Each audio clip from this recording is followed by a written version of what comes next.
Magandang araw mga mawe! For today's video, tara samahan nyo naman ako magluto ng pork belly sisig. Una nga muna, papalambutin lang natin itong karne, kaya naman naglagay na nga ako diyan ng bawang, sibuyas, asin at saka ng paminta. At tinakluban ko na nga din muna at nang mas mabilis makuluan at makalipas nga na yung mga ilang minutong pagpapakulo, etong at malambot na din yung karneng baboy, kaya naman hinango ko na. At sa mainit na mantika ay ipiprito muna natin itong mga karneng baboy. Kailangan nga sa mainit na mantika at nang hindi nga ni dumigkit yung karne at nang maging maganda rin nga yung pagkakaluto. At kapag rin nga ning luto na at kulay golden brown na nga ay hinango ko na din. Sa mga puntong yan ay gusto ko nga na yung medyo crispy, kaya naman medyo sinunog-sunog ko rin yan ng kaunti. Meron nga tayong iba't ibang version ng pagsisisig at yung iba nga ning inaihaw at sa puntong ari para kakong masarap naman yung prito.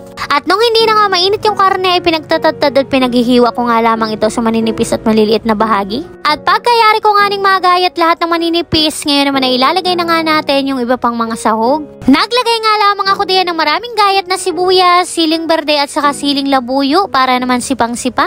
Sinunod ko na nga din kagad ilagay itong dahon ng sibuyas at saka itong liver spread para naman mas malinamnam. Naglagay din nga ako diyan ng kaunting kurot ng paminta at saka asin at syempre hindi mawawala itong ABC sweet sauce para naman sa pampabalanse ng tamis at alat. At syempre, pinigaan ko na rin ng 10 pirasong kalamansi at ang hindi mawawala ay etong mayonnaise. At pagkatapos ko ang mailagay lahat ng mga sahog ay pinaghalo-halo ko lamang. Habang inahalo-halo ko pa nga lamang, ari talaga namang kayat na yung laway ko at ako'y natatakam na. Atong nakarang araw pa nga na ako napapaibig magluto ng garin talaga namang kakoy daig mo pa magdili. At syempre, para sisling sisig talaga ang lubas na rin, ilalagay nga rin natin dito sa ating sisling plate na merong itlog sa ibabaw. Isa din talaga ito sa napakasimple at napakadaling gawin mga mawe, kaya naman itry nyo na din at panigurado akong taob ang isang kalderong kanin. At eto na nga, luto ng ating sisling pork sisig. Kain po tayo mga mawe. Thank you Lord sa blessings.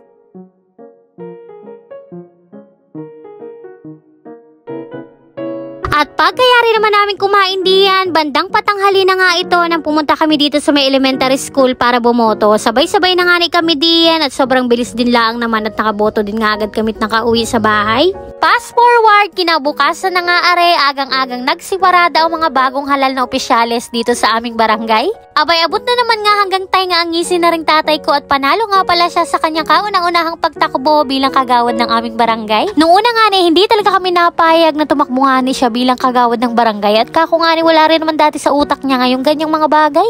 Abay, hindi rin nga namin nakalain na bigla na lang nagbago ang ihip ng hangin at siya daw ay matakbo nito lamang malapit na rin nga ng eleksyon. Abay, kaysa naman nga magsama pa ang loob ay di sinuportahan na lang namin ay gusto ay anong kakong agawin, nandyan na yan. Hindi ko na rin nga mabilang pa kung may ilang taon na baga siyang barangay tanod sa barangay namin at kala ko nga wala siyang kaplano-plano sa mga ganyang bagay. Marahil nga siguro sa udyok na rin ang kanyang mga kasamahan at nang makatulong nga daw siya sa barangay ay kako na may kahit wala ka sa politika ay pwede kang tumulong. Ay kako nga rin sa kanya kung yun talaga ang udyok ng inyong puso ay siya sige, manalo-matalo ay ayos lang. Ay di ayun nga anong tuwa ng maalmanang siya'y nakalusot. Maraming salamat na nga rin po pala sa mga kabarangay, mga kamag-anakan na sumuporta at naniwala sa kakayahan ng tatay ko. At pagbati na nga rin ho ng congratulations sa bagong pamunuan na pinagkatiwala ang mamuno para sa aming barangay. Ari nga ho ang aming bagong kapitang Plaridel Maunat na hindi rin naman iba at kamag-anakan din namin. At siya nga ay meron nga yung pa-blow out kaya naman kami dumayo na nga din ng kain at kakoy wala kaming ulam sa bahay. Napakarami din nga din nakikainan kaya naman kami kimali-mali na din at kakoy makalibre man lamang ng ulam. Sabi ko nga din kay Kap ay pwede bagahong makahingi man lamang diyan ng kaunting ulam at ang ina ay nagaintay sa bahay at wala nga ho kaming ulam. Ay nga pinabalutan din kami at pag uwi naman din sa bahay, inabot nga namin sa inay ang kanyang pinakaintay-intay na ulam. Naabutan din pala namin din ang kanyang kapatid na si Kakang Bibi at mayroon pa nga ning pasalubong kay Ate Kuning na Chocomocho. Ay salamat naman nga ho kako. At pagkarating naman namin din sa bahay, nabutan ko nga itong nanay ko at magaluto nga daw siya ngayon ng sinukmani at may madating nga daw kaming bisita ngayon. Asay nga daw muna niya itong bigas na malagkit, ayan nga pala't naglagay din siya dyan ng food color na kulay violet at saka ng dahon ng pandan. Eto talagang sinukmani ang isa sa hilig at paboritong lutuin ng nanay ko. Ayan nga nitong nainina yung malagkit na bigas, ngayon naman ay naglagay nga sa kawali ng gata. Sa kalahating kilong malagkit, 2 buong niyog nga pala yung ginamit diyan at saka 1/4 na asukal. At nang mailagay nga yung asukal ay hahalu-haluin lang yan ng maigi hanggang sa magkaramelize. At kapag ganito na nga ni kalapot ay saka naman hinuho itong malagkit na bigas. Gustong gusto ko din talaga itong sinukmani ng nanay ko, lalo pa kapag kinabukasan na ng umaga at napakasarap nga ning aring ipaknar sa kape. Nang mapaghalo-halo nga nung nanay ko yung malagkit sa gata, ngayon naman ipapain-inin lamang natin yan hanggang sa maluto. At eto na nga, luto ng ating sinukmani o kung tawagin nila ay biko. At nagluto rin nga ng pansit etong kapatid kong si Ara at request din nga ito ng bisita namin ngayon. At maya-maya pa nga eto, dumating na nga rin yung mga bisita namin at agad-agad na may pinatikim ko na nga itong niluto namin sinukmani para sa kanila. Abay, ika nga naman nila yung masarap daw naman at wala daw namang masamang timpla.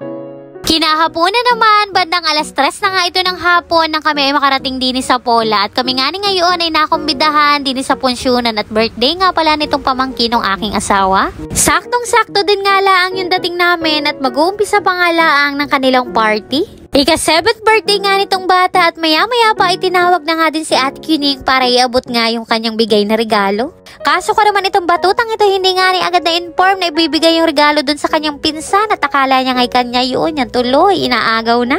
Sabi nga ni namin sa kanya diyan na ipaubayan na nga lamang yung bigay na regalo at kako hindi tayo apakainin dito pag hindi mo yan binigay. Kasali din nga rin kami mag-asawa sa program at ako nga ni isa sa nagbigay ng mga birthday wishes at yung aking asawa naman ay sa mga bills. At bago nga matapos ang program ay sama-sama nga namin kinantahan ng happy birthday itong birthday girl at nag-blow nga din siya ng kanyang candle sa cake. At habang abalang-abala nga ni ang lahat ay nga ni ang anak ko ay husay na ang kutab nitong nakatusok ng mga marshmallow. Hindi nga rin siya mahilig sa hotdog at puro marshmallow nga lamang yung kanyang inapili dyan. At bago nga din matapos ay pinagpictura na nga namin itong mga bata at mamaya kako'y damusak na nga rin ang pag-iitsura na rin pag aring kumain na. Meron din nga din yung patuklusan at aring nga rin ang pinakaabang-abangan ng lahat ng mga bata. Kaso ka nga lang yung pagbibidyo ko diyan ay talaga namang wiri-wiri na nung makita ko nga rin si Ate Kuning inapatpatan ng kawayan sa ulo. Ay ano naman ding inatungalan na rin batang ari, maigi na lamang at makakita ng spaghetti ay tumahimik din at ayan nga kain kita mga mawe. Thank you Lord sa blessings.